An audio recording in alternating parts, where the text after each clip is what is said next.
Hindi ubra ang pagtatago mo sa loob, Lincia. Lumabas ka at bayaran mo ang utang mo. Lincia, ito na ang huling babala ko. Ang 5 milyong iyon ay hiniram ni Li Feng. Siya rin ang pumirma sa kasulatan.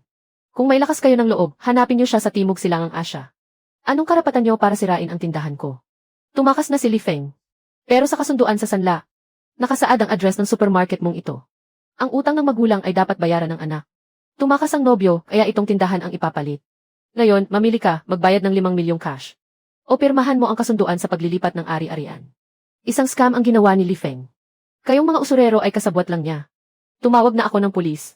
Ang supermarket na ito ang tanging pamana ng mga magulang ko. Kahit mamatay ako, hindi ako pipirma. Pulis, nandito lang ako para maningil ng utang. Wala naman kitang sinaktan. Ano namang magagawa ng mga pulis sa utang na hindi mabayaran? Mga kasama, dahil ayaw makipagtulungan ni Lincia. Kalagkarin niyo siya palabas. Turuan niyo siya ng leksyon para matauhan. Sige, sarado ang bodega at walang likurang pinto. Tingnan natin kung hanggang kailan ka makakatago. Kapag hindi mo binuksan ang pinto sa loob ng 30 minuto, susunugin ko ang basurang supermarket mo. Li Feng, hayop ka. Buong tiwala ko ang ibinigay ko sa iyo. Pero nakipagsabwatan ka pa sa mga usurero para ubusin ang ipon ko. At ngayon, gusto mo pang kunin ang tindahan ko. Dito na ba talaga matatapos ang lahat para sa akin, Lincia? Mamamatay na lang ba ako sa kamay ng mga kriminal na ito? Anong klaseng ihip ng hangin ito? Sinong nilalang ang naglakas loob na pumasok sa tolda ng general ng dakilang yan? Ate, sino ka? Extra ka ba mula sa set ng pelikula? Paano ka nakapasok sa bodega ko? Extra, 10 araw nang kinubkob ang lungsod ng Yanmen. Walang dumarating na tulong mula sa labas. Wala na kaming makain sa loob. 3,000 sa aking mga kawal ang nasawi na. Ang 2,000 natitirang mga kapatid. Pati balat ng puno at mga kabayo ay kinain na nila. Ako, si Chuying, ay nagkulang sa kanila. Diwata, ito ba ang banal na pagkain mula sa langit? 100,000 hukbong barbaro ang nasa labas ng pader. Kung ngayong gabi ay wala kaming mainit na pagkain. Tiyak na babagsak ang lungsod ng Yanmen. At ang 100,000 mamamayan ng dakilang yan ay pupuksain ng mga kaaway. Ate, teka lang. Marami akong supply ng pagkain dito. Ang mga kahon na ito ay puno ng mga pagkaing madaling ihanda at malinis na tubig. Pero, isa akong negosyante. Wala akong dalang anuman, Diwata. Ito ang nakamit ko kagabi matapos ang madugong labanan. Isang premyo mula sa mga lider ng mga barbaro. Gawa ito sa purong ginto. Pinalamutyan ito ng mga dugong bughaw na alay mula sa kanluran. Nagsusumamo ako, Diwata, pagkalooban niyo kami ng pagkain. Kasundo. Durugin mo ang noodles at kainin ng ganoon lang. O buhusan mo ng kumukulong tubig kung mayroon. Sa hotdog, tuklapin ang plastik na pambalot bago ito kainin. Buksan lang ang takip ng bote ng tubig at maaari mo na itong inumin. Dalhin niyo na ang lahat. Utang na loob ko sa inyo ang aming buhay, Diwata. Hindi ito malilimutan ng mga sundalo ng dakilang yan.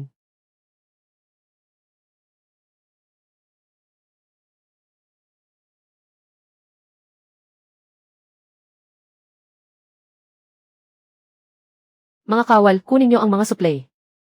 Hahaha, Lincia. Wala na akong pasensya. Kunin ang lagaring de kuryente at buksan ang pinto. Oh, napagtanto mo na rin ba? Ayan ang tama. Pirmahan mo na ang kasunduan sa paglilipat. Habang nakikipag-usap ka, Lige. Bigyan mo ako ng 1 araw. Bukas, eksaktong 12:00 ng tanghali. Ibibigay ko ang 5 milyong upa at interes. Ihahampas ko sa mukha mo ang bawat sentimo, siguraduhin mong walang kulang. Pero kung hindi ko magawa, ang grocery na ito, sunod-sunod ang dating ng mga paninda. Buong paggalang kong iniaalay. Ano, magnanakaw ka ng bangko? Sige, bibigyan kita ng 1 araw. Kapag hindi mo na ibigay ang pera bukas ng tanghali, sisimutin ko ang balat mo. Tara na. Li Feng, Liji. Akala niyo ba ako, si Lincia ay madaling takutin at mautakan? Maghintay kayo. Bukas, ipaparanas ko sa inyo kung ano ang ibig sabihin ng pagyurak ng kapital. Ang linaw at kulay ng pulang hiyas na ito ay isang pambihirang Pigyon Blood Ruby. Ang gintong ukit sa hawakan ng espada ay tunay na sinaunang sining ng mga imperial na artesano. Binibining Lin. Ang kayamanang ito ay walang bakas ng anumang modernong gamit sa paggawa. Sa konserbatibong pagtataya, aabot ito ng hindi bababa sa 15 milyon sa subasta. Ginoong Wang, nagmamadali ako. Ayoko nang dumaan sa proseso ng subasta. Gusto ko itong isanla ng direkta. Sa loob ng 2 oras. Gusto kong makita ang pera sa account ko. Napakabilis niyo naman, Binibining Lin. Kung nagmamadali kayo sa cash, kailangan naming sagutin ang panganib sa pagbenta nito. 8 milyong cash, direkta. Ay dedeposito namin ito agad sa personal account nyo.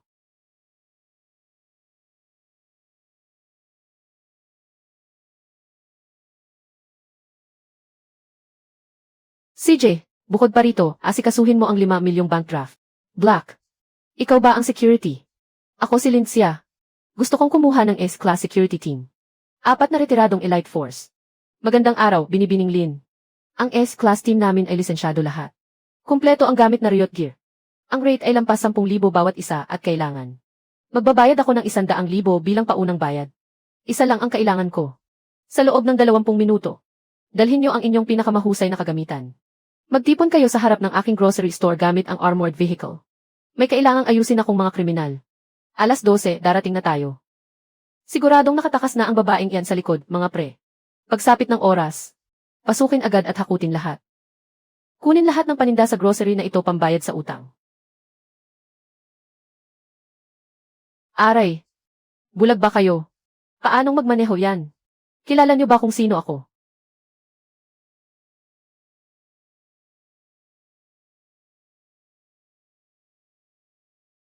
Gusto niyo bang mamatay? Seth, nandito na kami. Secure ang paligid. Lincia, saan mo nakuha ang mga yan? Nagpapanggap ka pa para takutin ako. Nasaan ang 5 milyon na utang mo sa akin? Idilat mo ang mga mata mo at tumingin ng mabuti. 5 milyon kasama ang tamang interes. Kulang ng ni 5. Bayad na ang utang na ito. Ang 5 milyon ay principal lang.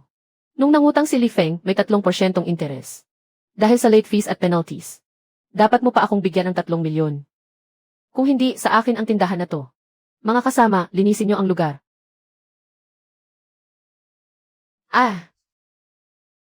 Sugod. Babala, may iligal na marahas na pag-atake. Self-defense protocol, sisimulan na.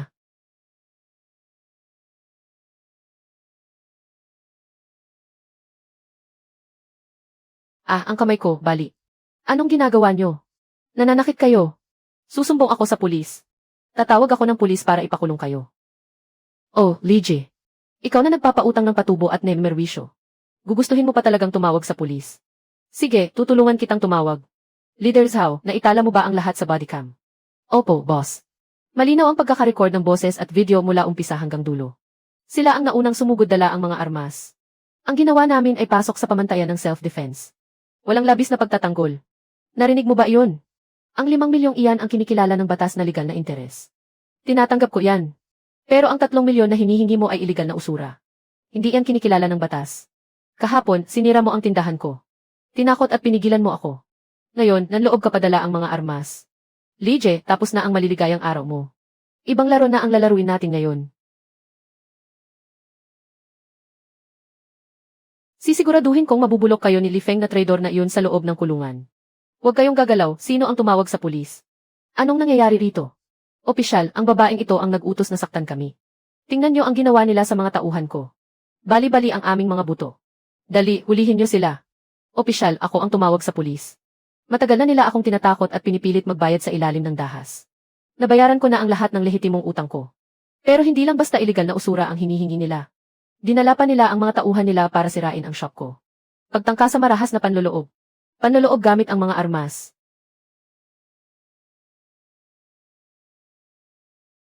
Kasinungalingan, nananingil lang kami ng utang. Opisyal, pakinggan niyo ako. Sila ang unang umatake gamit ang kanilang mga armas para pumatay. Gumamit lang kami ng minimal na puwersa para pigilan sila. Pasok ito sa batas ng self-defense. Pakicheck po ang lahat. Panggugulo, pananakot at pananakit gamit ang armas.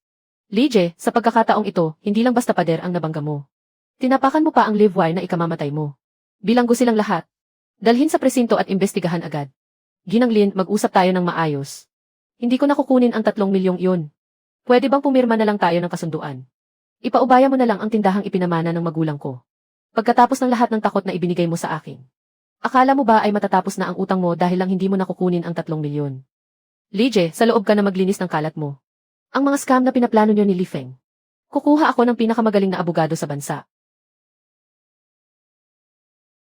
Isa-isahin nating tutusin ang bawat kasalanan mo. Ginanglin, mukhang isa itong malaking sindikato ng internasyonal na scam. May koneksyon ito sa mga underground na operasyon ng paglalaban ng pera. Ang kumpanya ng paniningil ni Lije ay hindi kundi bahagi lamang ng iligal na operasyon ng grupo ng mga scammer sa Southeast Asia. Abogado Shen, ito ang bayad para sa taunang serbisyo nyo. 2 lang ang hiling ko. Una, siguraduhin mong mabubulok si Lige sa loob ng kulungan. Hilahin mo ang ugat para lumabas lahat ng nakatagong dumi. Lahat ng ari-arian niya na nakukuha sa iligan na paraan. Pati daloy ng perang nilalabhan niya, dapat ma-freeze lahat. Pangalawa, gusto kong makipagtulungan kayo sa mga pinakamahusay na private investigator. Hanapin niyo ang nagtatago sa ibang bansa na si Li Feng. Ibalik niyo siya sa bansa. At ipakulong niyo siya. Masusunod, Ginang Lin. Huwag kayong mag-alala kapag dumating na ang pondo. Ang aming team ay kayang kalkalin ang bawat recording ng hotel. Na may 10 taon na ang nakalilipas. Sa loob ng 3 araw. Sisiguraduhin kong ang kumpanya ni Lige ay tuluyang ipasasara ng mga otoridad. Tungkol naman kay Li Feng.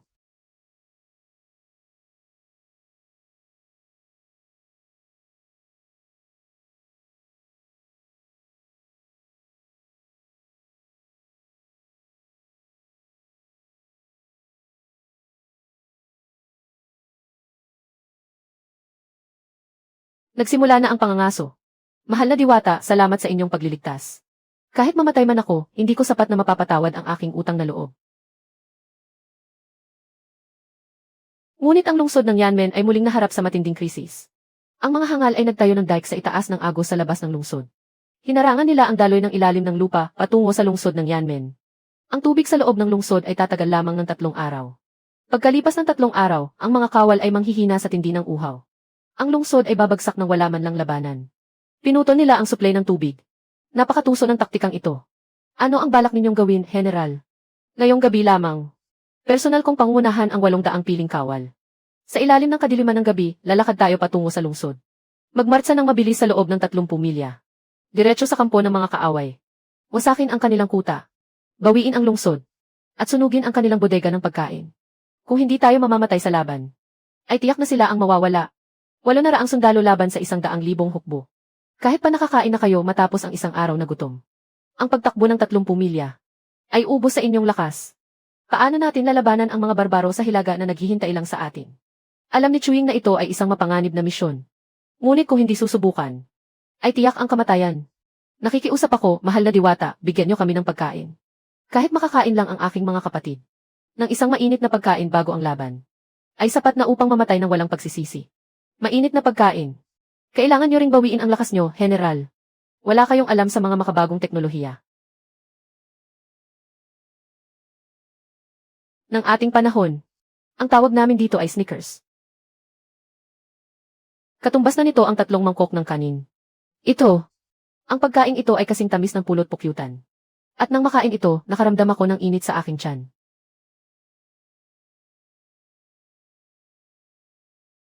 Para bang may di naubos na lakas. Iyan ang self-heating hotpot. Hindi mo na kailangan ng apoy. Hindi mo na kailangan ng kahoy. Kailangan lang ng kaunting malamig na tubig. At sa loob ng maikling panahon, ay may mainit na sabaw at karne ka na. Anong klaseng mahika ito? Walang gatong, walang apoy. Ngunit bigla itong kumukulo. Mahal na diwata, ito ba ang banal na apoy ng mga bathala? Anong banal na apoy? Iyan ay dahil sa reaksyong kemikal ng apog at tubig. Iyan ang nagpapakulo rito. Sa inyong panahon, mapanganib ang pagluluto sa labas, di ba? Dahil dito, kahit pa nakatago kayo sa mata ng kaaway, ay makakakain pa rin kayo ng mainit na pagkain ng hindi napapansin. Mataas ang enerhiya. Kumukulo ng walang apoy. Isa itong mahiwagang sandata para sa ating pag-atake.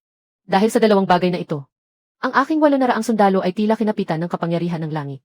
Walang kuta na hindi natin kayang pasukin. Leader Zhao, pumunta ka sa pinakamalapit na warehouse 24 per pito. Bilhin mo lahat ng self-heating hotpot, Snickers. Mga biskwit na mataas ang enerhiya at Red Bull, ubusin mo lahat. Dalhin mo agad dito sa likod ng tindahan. Masusunod po, boss. Matatapos ko po sa loob ng 15 minuto. Maraming salamat, mahal na diwata. Ito ang pamana ng ating mga ninuno sa kaharian ng dakilang yan. Ang espada na yari sa purple sandalwood at ang selyo ng imperyo. Pakiusap, tanggapin niyo ang aking handog. Tinatanggap ko, General. Lumakad ka na, ipakita mo sa mga barbarong iyon.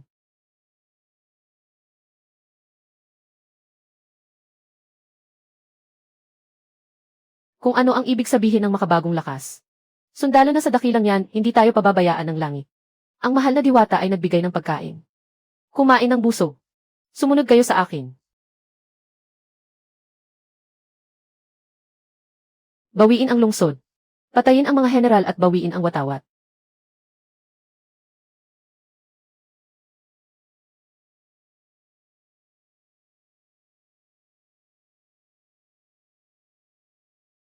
Bawiin ang lungsod. General, ang lakas na ibinigay ng mahal na diwata ay nakakamangha. Kahit pabundok ang nasa harap ko, kaya ko itong gibain sa isang suntok. Inakala ng mga barbaro na mahina na tayo. Ngayong gabi, ipakita natin sa kanila kung ano ang tunay na kapangyarihan. Mga sundalo ng dakilang yan, makinig. Kaliwang bahagi, sunugin ang kanilang pagkain. Kanang bahagi, sumunod kayo sa akin sa pag-atake. Walang ititira. Isang pag-atake, hindi maaari. Paano silang nagkaroon ng ganitong kalakas na puwersa?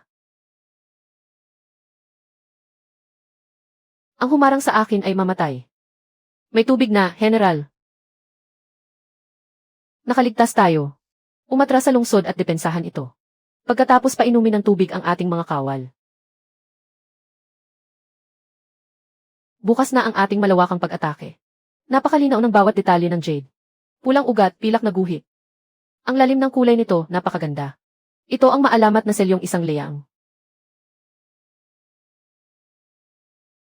Ang pambihirang gintong tianhuang na nagkakahalaga ng 10 liyang. Ang tatak na ito ay ang personal na selyo ng emperador na nagtatag ng dakilang yan. EQ. Lin, ang halaga nito sa kasaysayan at sining. Hindi na matatawaran ng anumang salapi. Isa itong kayamanan ng bansa. Tunay na pambansang kayamanan.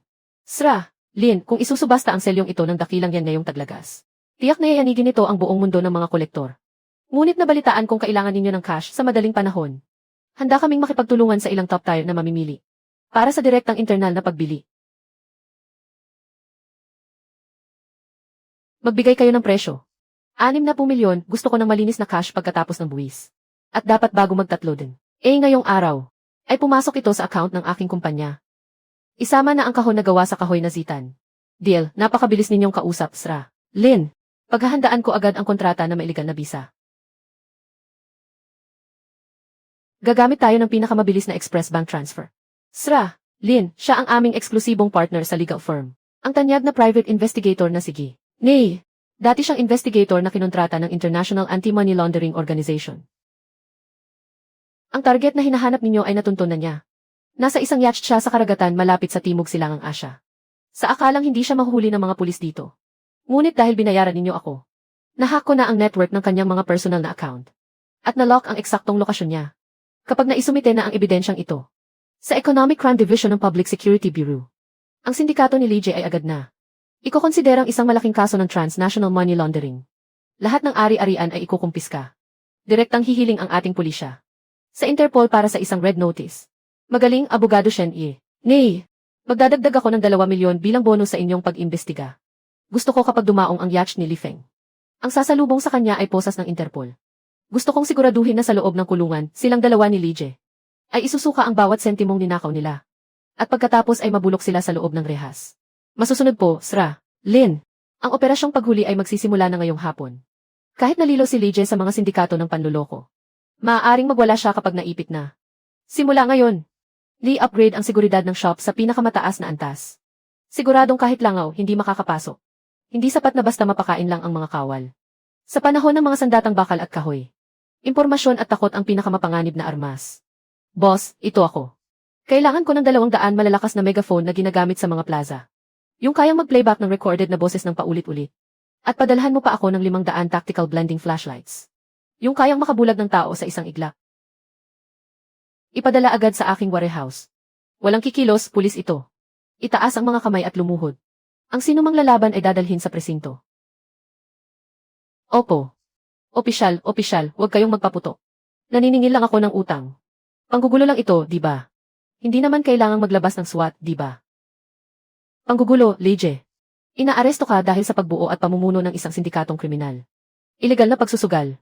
At pagtulong sa mga offshore telecommunication scam. Ang money laundering ng grupong ito ay umaabot na sa daan-daang milyong yuan. Ihanda mo na ang sarili mong mabulok sa loob ng rehas habang buhay. Dalhin niyo siya.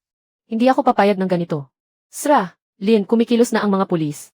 Nakuha na ang 4 na underground na pasugalan ni Lige. 3 pasugalan ang tuluyang kinumpiska. Walang nakatakas na mga pangunahing sangkot. Dahil sa sapat na daloy ng pera at ebidensya. Formal nang naglabas ang Interpol ng red notice laban kay Li Feng.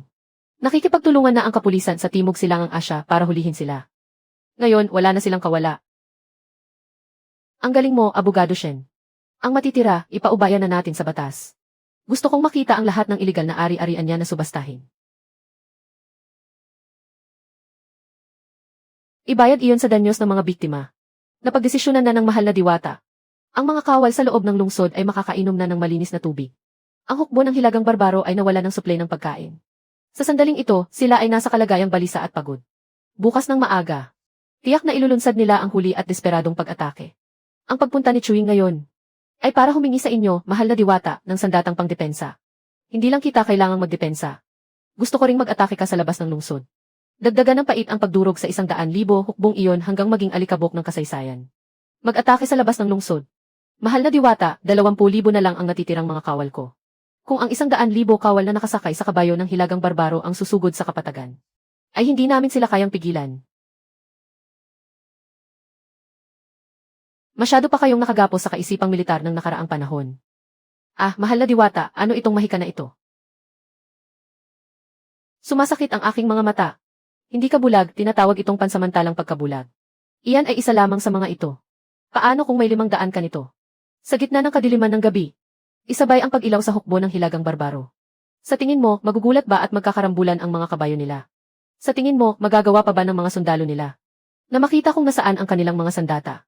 Isang banal na sandata. Ito ang tunay na sandata na kayang bumali ng anumang lakas. Sa gitna ng madilim na gabi, ito ay isang mahikang hindi matatalo na kakabig sa paningin ng kalaban. Sa digmaan ng mga sandatang bakal, ang labanan ay nasa psikolohiya. Gamitin ang sumpa ng shaman na kinatatakutan ng mga barbaro. O sabihin na ang kanilang general ay patay na. Ang katagang ang susuko ay hindi papatayin. Sabihin mo sa wika ng tribong barbaro. Script sa wikang barbaro. Wow! Patay na ang inyong general. Ang susuko ay hindi papatayin. Ang tunog ng kulob na kukuha ng inyong mga kaluluwa. Mahal na diwata, gagawin niyo bang wasakin ang moral ng hukbong hilagang barbaro ng tuluyan? Dahil sa dalawang banal na kagamitang ito. Kung hindi pa rin masusupil ni Chewing ang hukbo ng kalaban.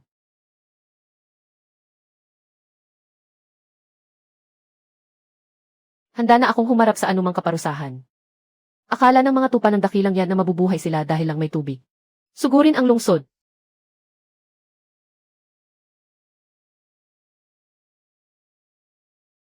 Ang unang makakaakyat sa pader ay gagantimpalaan ng 100 gintong barya. Naglakas loob pa silang buksan ang pinto para sumuko. Mga ngabayo, sumugod kayo sa loob. Ah!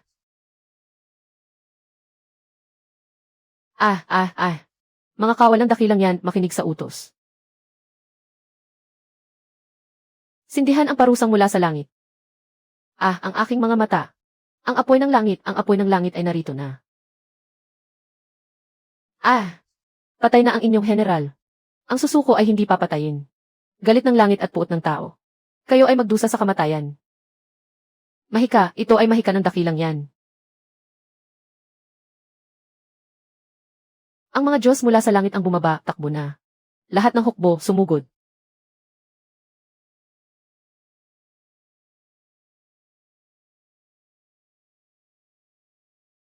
Durugin silang lahat ng walang patid. Hindi na makontak si Lige. Ang 4 na account ng iligal na pasugalan ay tuluyan ng na-freeze ng pulisya. Iyon ang perang pinaghirapan kong nakawin. Higit sa 50 milyong cash. Mga walang silbi. Kunin niyo agad ang tiket ko papuntang Europa. Kailangan ko ng lumipat ng lugar. Makinig kayong lahat sa barko. Napapalibutan na kayo ng international police at ng lokal na bantay dagat. Ilapag niyo ang inyong mga sandata.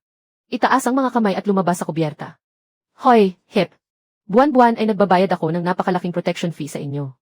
Hindi ba't sinabi mong ligtas ako rito sa teritoryong ito? Paumanhin, ang numerong tinatawagan nyo ay kasalukuyang hindi makontak. Hahaha. Hindi maaari. Paano nahanap ng pulisya rito? Ang lokasyon ko sa gitna ng dagat ng ganito kabilis. Sino ba ang nasa likod nito?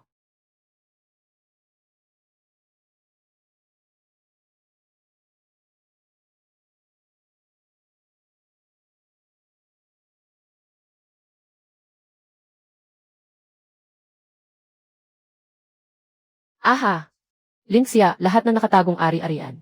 Nilifeng sa ibang bansa ay na-freeze na. Ayon sa ating batas kriminal. Habang buhay na pagkabilanggo ang katumbas nito. Abogado Shen, maaari bang ayusin mo? Bago pa siya ilipat sa piskalya. Nais ko siyang makausap bilang biktima. Ah! Linksya, bakit ikaw? Hindi ba't dapat ay napilitan ka na ni Lige na tumalon mula sa gusali? Tumalon! Li Feng, masyado mo namang iniisip ang sarili mo. Siya. Alam ko na ang pagkakamali ko. Tulungan mo naman akong gumawa ng sulat ng pagkakasundo. Ibibigay ko sa iyo ang lahat ng pera ko. Ikaw at si Li Jie ang nagbitag sa akin. Ninakaw niyo ang mana ng aking mga magulang. At pinatawan ako ng 5 milyong utang na may malaking interes. Inaalala mo pa ba ang tayo noon? Ang pera mo ay na-recover na lahat ng pulisya. Malapit na itong sumailalim sa proseso ng auction. Tungkol naman sa pagkakasundo. Kaya ako narito ngayon. Ay para makita ng sarili ko. Ang hitsura mo ngayon. Ipapaunawa ko sa iyo kung ano ang tunay na pasakit. Li Feng, mamuhay ka ng maayos sa loob ng kulungan. Huwag kang mamatay ng maaga. Ang utang mo sa akin ay babayaran mo ng kalayaan mo habang buhay.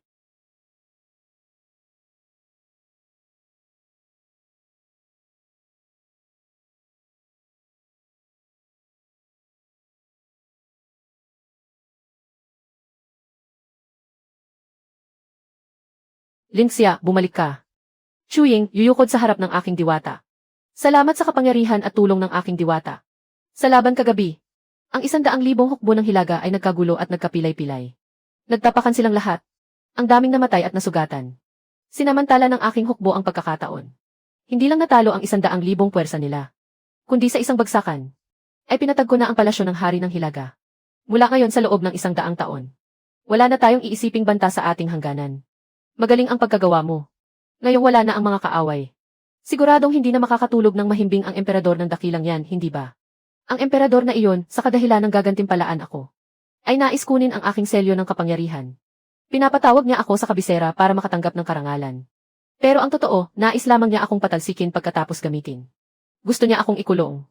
Dahil nais niyang sirain ang sarili niyang pader. Huwag siyang magreklamo kung ako ay magiging malupit. Kung gayon, ibibigay mo ba ito? Nang bumagsak ang lungsod, pinatigil niya ang aking supply. Nang magtagumpay ako, inangkin niya ang aking karangalan. Sa harap ng 100,000 sundalo, pinugutan ko ang mensahero ng emperador. Sinabi ko sa buong hukbo, na ako, si Chuying, ay may misyong itinakda. Mula mismo sa diwata ng langit. Hindi ito basta kapangyarihang mortal na pwedeng agawin.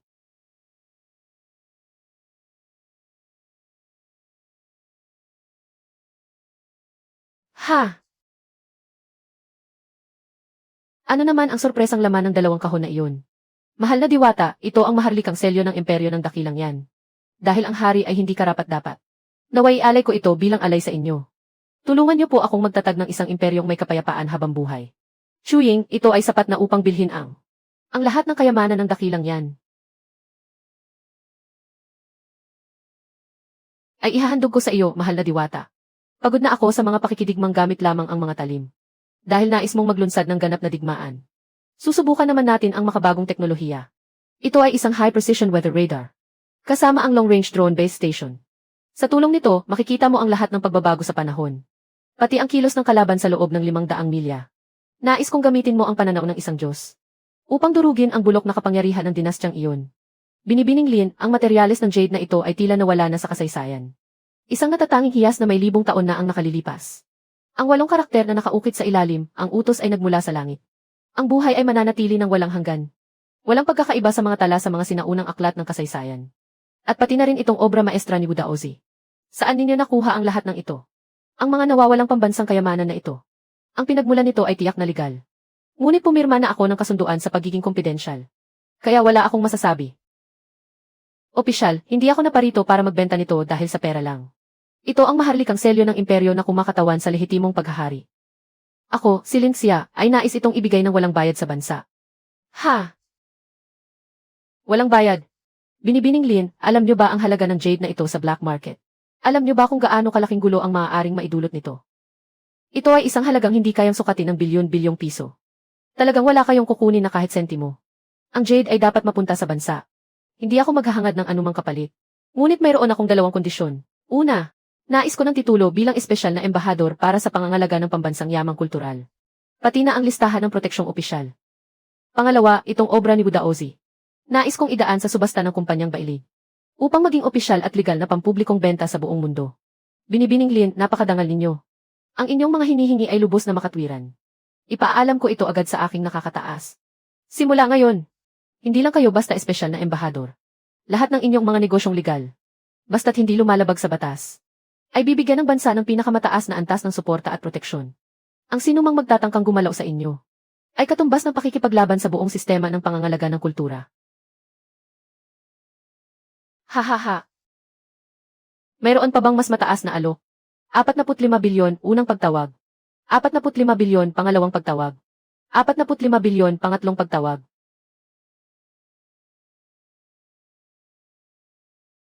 Wow! Boss Lin, tapos na ang pagkakabit ng 360-degree bulletproof glass. Ang ating security team ay nadagdagan na sa 200 katao. Lahat ay armado ng pinakamahusay na kagamitang pansiguridad na legal. Bukod pa rito, ang hinihiling mong solar power generator na pangmilitar at 10 units ng high-end industrial surveillance drones ay naipadala na ng palihim sa iyong pribadong imbakan. Mabuti. Ang modernong depensa sa shop ko ay nakahanda na. Ngayon, hayaan nating makita ng mga gahaman sa sinaunang kapangyarihan. Kung ano ang ibig sabihin ng pangmalas ng isang Diyos gamit ang modernong teknolohiya. Si Chuying, ang general, ay pinamunuan ang 30,000 hukbo patungong timog. Nakarating na sila sa huling sagabal bago ang kabisera, ang lambak ng Panlong. Ngunit ang hukag na emperador ay ginamit ang buong lakas ng bansa. Tinipon ang 100,000 pinakamahuhusay na gwardya at nagsagawa ng ambush sa loob ng lambak. Ang lambak ay puno ng makapal na hamog. Ang terrain ay napakasalimuot. Ang aming mga sundalong pumasok para magmanman ay walang nakabalik ng buhay. Ang taong bulag sa panganib ay tiyak na mamamatay. Ngunit sa harap ng makabagong teknolohiya, ang lahat ng patibong nila ay parang bahay na gawa sa salamin. Ito ang tinatawag na Tsaigai Eye Terminal. Sa drone na ibinalik mo, naglagay ako ng infrared thermal imaging sensor. Kapag pinalipad mo na ang mga iyon, ang 100,000 sundalo ng kalaban, kahit nakatago pa sila ng ilang metro sa ilalim, kahit gaano pa kakapal ang hamog, ay magiging malinaw na makikita, bilang mga pulang ilaw na nakakasilaw sa screen. Mahal na diwata. Ito ay pagtanggal sa pagkakataong magtago ng kalaban. Nasa maliwanag sila. Nasa dilim tayo. Paano pa tayo matatalo nito? Hindi pa tayo tapos. Sa panahon ng mga sandata at bakal, ang panahon ang nagtatakda ng kapalaran. Ang weather radar station na ito ay kayang maghula ng wasto sa radius na 500 milya. Sa loob ng susunod na 24 na oras, bawat minuto ng pagbabago ng panahon ay batay sa kalkulasyon ng datos meteorolohikal. Bukas ng hapon, sa oras na 3 ng hapon, sa itaas ng lambak ng Panlong, magkakaroon ng isang pambihirang malakas na bagyo na hindi naranasan sa loob ng isang siglo. Magtatagal ito ng 2 oras.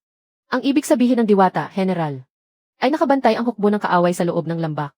Ngunit sila mismo ang magkukulong sa kanilang sarili sa kamatayan. Hanggat maagang makupwesto ang ating hukbo. Sa matataas na bahagi ng lambak, ang 100,000 sundalo nila ay lululunin ng galit ng kalangitan. Humayo ka na. Dalhin mo ang mga drone at solar charger na ito. Tandaan mo, ang laban ninyo ngayon ay hindi na lamang digmaan ng mga talim. Ito ay isang tunay na modernong taktika. Ang paggamit ng teknolohiya upang wasakin ang kanilang depensa. Si Chuying, ang rebelding iyon, kahit gaano man siya kagaling. Ngayong araw, kapag tumapak siya sa lambak ng Panlong, sisiguraduhin kong iyon ang magiging libingan niya. Ipagbigay alam sa kanila. Manatiling tahimik ang lahat.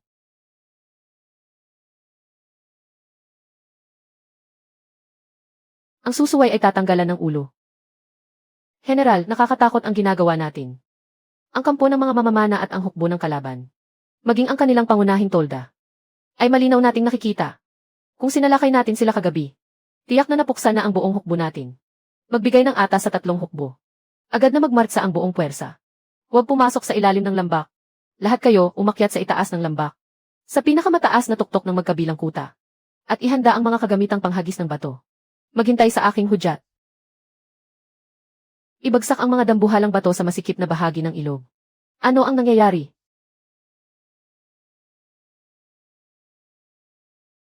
Bakit biglang nagbago ang panahon? Ngayon din, ilaglag ang mga bato. Harangan ang daluyan ng tubig sa itaas.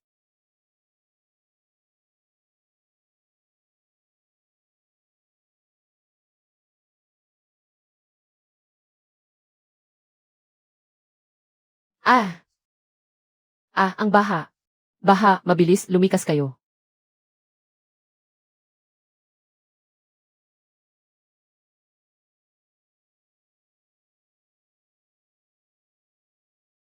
Mabilis, takbo palabas ng lambak. General, eksaktong alas 3 po. Walang mintis. Kayo ay tunay na may kapangyarihang mag-utos sa kidlat. At tumawag ng ulan. Hindi ako ang tumawag ng ulan. Ito ang pagbabasbas ng langit sa ating dakilang yan.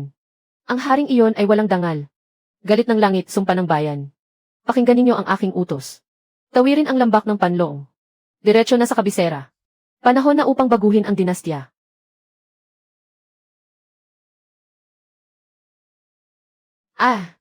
Isang kwento. 100,000 sundalo.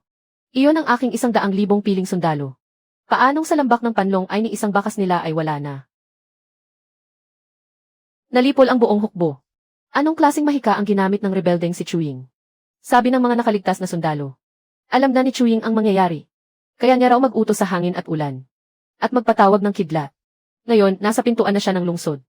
Ang depensa sa loob ay wala pang 20,000. At ang lahat ay nasa gitna na ng takot. Kamahalan, hindi ba mas mabuting makipagkasundo na lamang tayo? Makipagkasundo, sino ang nangangahas na magsalita tungkol sa pagsuko? Ang tanging katapusan ay ang pagpuksa sa siyam na salinlahi ng inyong pamilya. Ipagtanggol ang kabisera hanggang sa huling sandali. Hintayin ang pagdating ng mga hukbo ng kin mula sa iba't ibang dako.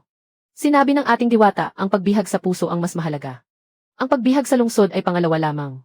Ngayong araw, hayaan nating makita ng mga bantay sa lungsod na ito. Kung ano ang tunay na kalooban ng langit. General, ang puting papel na ito na ipinagkaloob ng ating dakilang diwata. Ang mga letra ay napakakinis, tila nililok ng isang mahusay na kamay.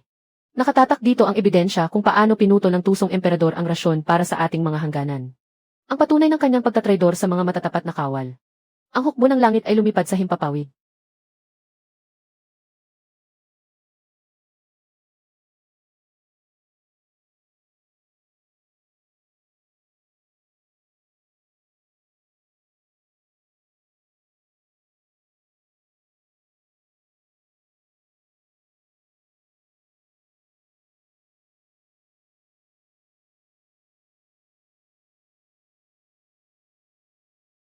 Dalhin niyo ako sa paglipad patungo sa kabisera.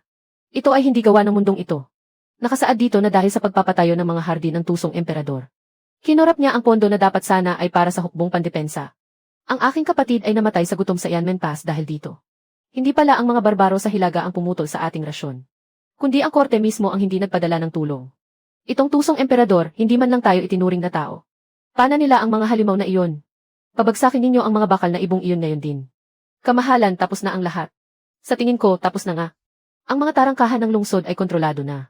Ang mga mamamayan ay nagbubuni sa pagdating ng hukbo ng angka ni Chu. Ang mga kawal na nakasakay sa kabayo ni Chu ay nakapasok na sa loob ng palasyo. Ang tadhanang langit. Ang tadhana ba ay tunay na nasa kanya? Isang hangal na pinuno.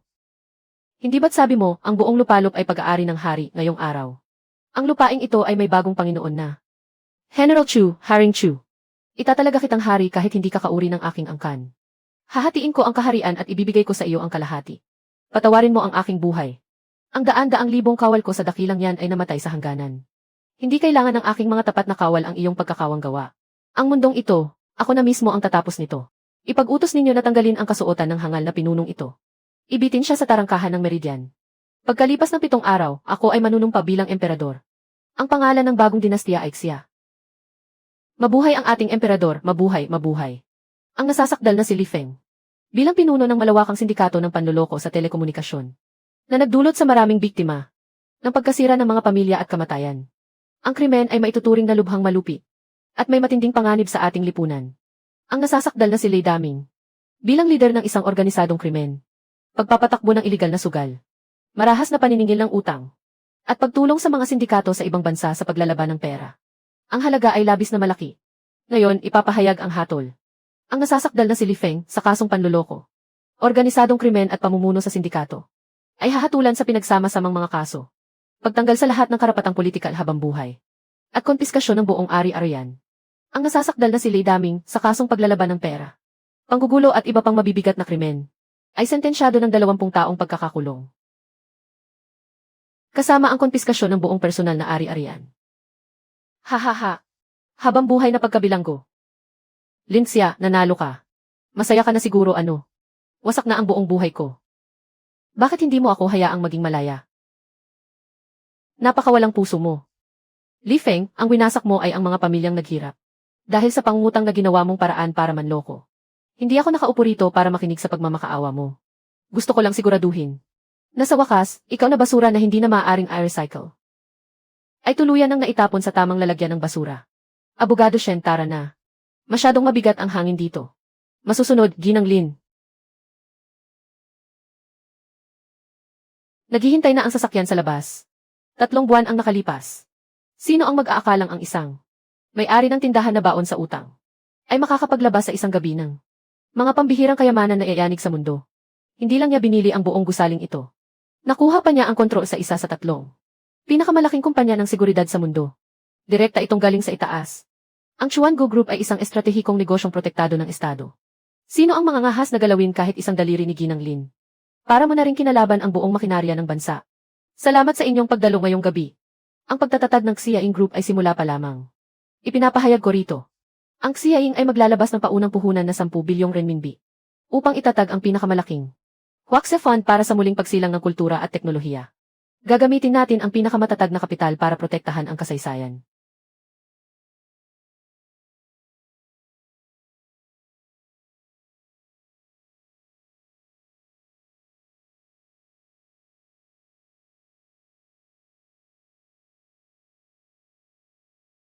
At mamuhunan sa hinaharap.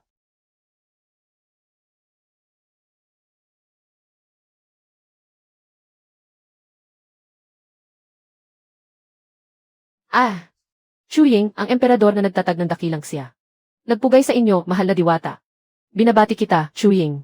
Ang kasuotan ng emperador na suot mo ngayon ay hamak na mas nararapat sa iyo kaysa doon sa inutil na hinalinhan mo.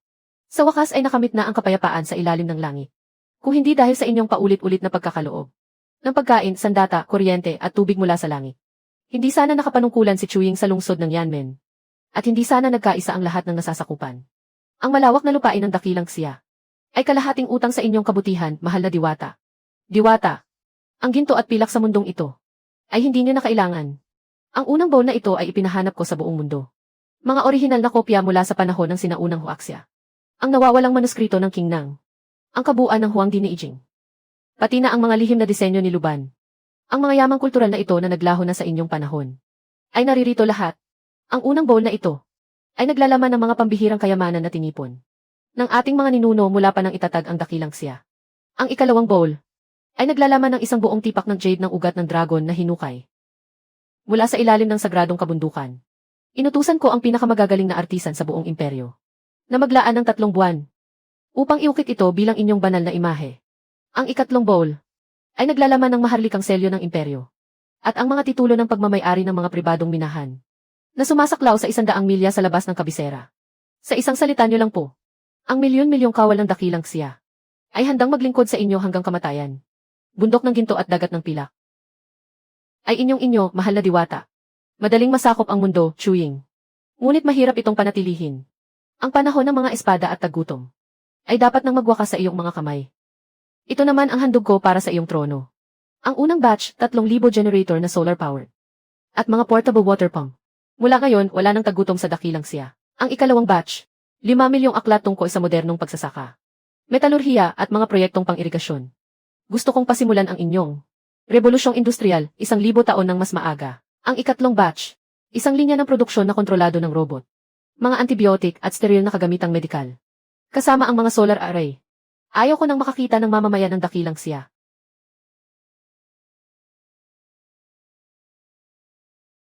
Namamatay lang dahil sa simpleng trangkaso o impeksyon. Chuying, sa ngalan ng lahat ng mamamayan. Salamat sa inyong pagliligtas, mahal na diwata. Bumalik ka na, aking emperador. Magtayo ka ng isang imperyong walang pang-aapi.